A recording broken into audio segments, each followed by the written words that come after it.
Hey guys, how's it going? My name's ᴍᴏʀᴇ, and today is the morning after the update drop for Sievert, the Phantom update with the new boss and the new train skins and the new ammo containers or cases in the bunker.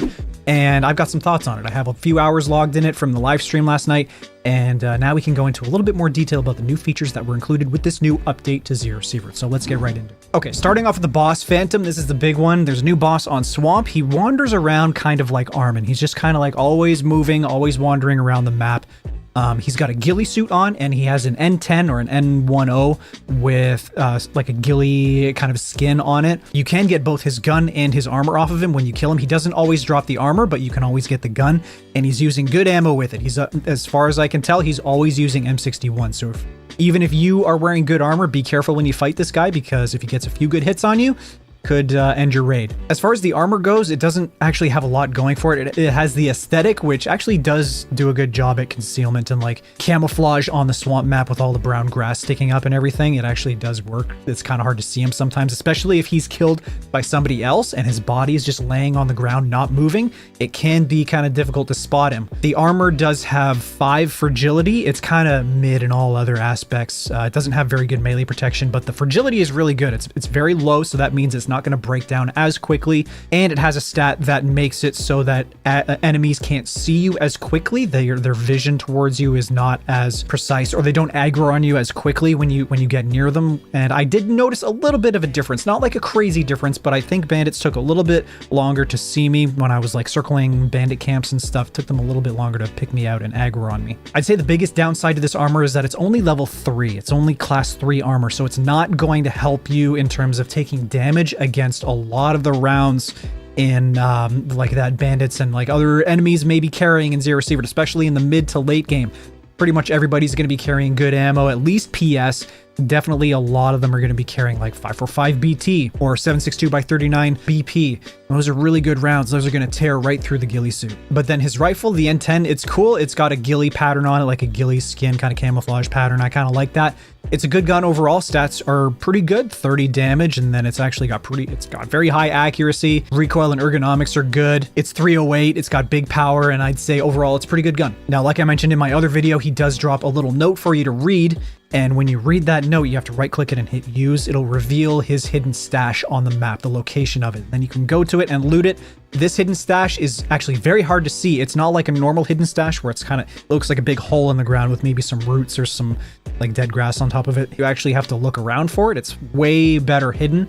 But once you find it, it's basically like a regular hidden stash, but like it's got more stuff in it. Honestly, I was a little bit disappointed by that. I was expecting to see like some cool, like every time you loot it, maybe there's like some guaranteed like rare loot in there, but it seems to me to be kind of like a regular stash where you could find some really good stuff in there, but you could also find a lot of crap, a lot of garbage that is kind of useless and you have no real like use for it. It's just like hoses and freaking nails and nuts and like all that scrap garbage. I have found a couple of good things in there, some good ammo, so it is what it is. Treat it like a regular hidden stash basically, but bigger. It holds more stuff. I did notice a problem with the boss on Swamp. I had one raid in the live stream where he spawned in the upper like northern part of the map, and he spawned on one of those little islands around the, you know, the area where you find the crystal and you do the deity quest. If you're out there actively looking for the Phantom and you can't find him, go into debug mode. You can find him in debug. Just Control-Alt-P to go into debug and then open your map, and he will show up as a little purple dot on the map. The bosses always show up as a little purple dot. You can do the same thing with the other ones. Like on Makeshift, you can see Armin and Oral on there. It only happened to me one time, but maybe that's something we have to keep an eye out and just be mindful of every time we're going out and hunting the Phantom on Swamp. Okay, now I want to talk about the new containers in the bunker. We're just going to jump right into game for this one. There are ammo containers, and then there are scrap containers for all the different scrap items in the game. And to craft them, you do it at the workbench, and there's a new tab in here for containers specifically, and you need to have unlocked storage level 2 to make all these. They are all unlocked at storage 2. So that's really not bad. It doesn't take long to get there at all. You do need some more materials to craft the scrap boxes. You need a drill, bolt cutters, and then all of these scraps, the nuts and nails and scrap materials and stuff. But the ammo boxes are super easy to craft. You only need 40 of each, 40 scrap materials, 40 ammo scrap. And functionally, these hold like basically unlimited ammo. You can store up to like 99,000, I think they said in their update video. So that's functionally unlimited. You're never going to need more than that. So just as an example, I have the box here for 45 AP. I've got a bunch of that in my inventory, so it's only 40 of each scrap. We're going to craft it, and then it goes into my inventory, and then I can just click and drag my ammo into the box, and it stacks until I've stored all my ammo. And then say I need to get some ammo out because I want to bring out the 45 Vector or something like that. Just right click it and hit use, and it will take out a full stack of 45 ACP for you. So let's go back to the scrap containers for a second. If I wanted to craft the weapon scrap container, I will need a drill and bolt cutters and these materials. I do have these, so I'm going to craft one right now. And it's basically the same deal. It'll go into your inventory, and then you can transfer these back into your stash. But then if I go and collect some weapon scraps, I have a lot of weapon scraps here. You just click and drag them onto the box, and it stores them for you. Oh my god, this is going to save so much space. Look at this. Look at all the space I've saved just with that alone. I've saved so much space with my ammo scraps. It's insane. Bolt cutters are kind of the problem thing. You may need to search a little bit for bolt cutters, but drills, fairly common. The nails and the nuts, fairly common. These are going to be a complete game changer for my playthroughs. I'm so excited to have these. Next one is the bunker radio. So this is actually tied to a quest you can get from the barman, and this will require you to go to the village on Forest and go to the new bunker. It is accessible now.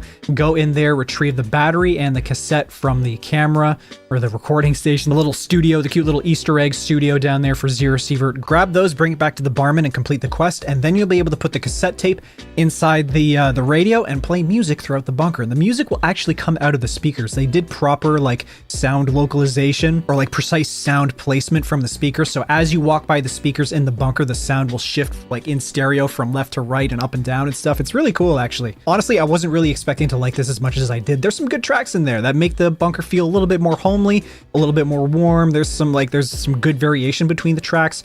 You got like the OST, the original Sievert like menu music, and then a couple of other tracks that are really nice, actually. One of the devs was in chat during the live stream the other night, and he said that there's only the one cassette tape from the new bunker in the game at the moment, but they're planning on adding more and making them like rare loot in certain locations, or like you can get them from completing certain quests and things. In the future, they're planning on adding more. Let's jump back into the game for this next one. Now we're talking about the train skins. There are 6 train skins I added to the game. You can make it look however you want now. There's a few different aesthetics you can go for, and you unlock these skins by completing certain things in the game. So just as an example, actually I'll talk through all 6 of them with you right now. You get one skin by joining the Green Army. You get another skin by joining the Crimson Corporation. You get another skin by reaching 450 rep with the Scientists. You get another skin for completing the quest called the Crystal, which is the one, I think that's the one where you find the crystal in the swamp. You get another one for completing the game on any difficulty, and then you get another one for doing the secret ending at the very end, which is instead of picking one of the options that the big portal, the deity thing asks you, you type in Stalker at the very end on your keyboard. Pretty cool. And I noticed another little small detail that goes along with the train. It actually makes noise when you go into raid now. When it's carrying you into the raid, it makes little like chugga chugga chugga sounds, like train sounds. Pretty cool. They did add some new achievements to the game too. They added about 20 new ones. Unfortunately, I don't really keep track of achievements. I'm not some kind of like achievement hunter or completionist or anything like that, but there are some in there for some pretty simple things like beating a couple of the bosses or collecting all their armors. So I'm assuming that these are the newer ones, and these are things that I can go in and actually complete for achievements now. Besides all those are all the big feature updates, and then there's a couple of little things. There's going to be more variety in the networker quests. There's over 50 new mission objectives that have been added to the network's pool of questing. That's really nice to see, and we have a couple of small bug fixes. Again, improved image quality, and they fixed an issue with a certain when a certain quest item would fail to spawn. So that's it. That's pretty much everything for this update, guys. Make sure to let me know your experience with the Phantom update in the comments. What do you think about it? Do you like the new boss? Do you like the new train skins? What do you think about the bunker radio? I actually really like the music in the bunker. I liked it way more than I thought I would. But yeah, thank you so much for watching, guys. I really appreciate you, and I'll talk to you in the next video.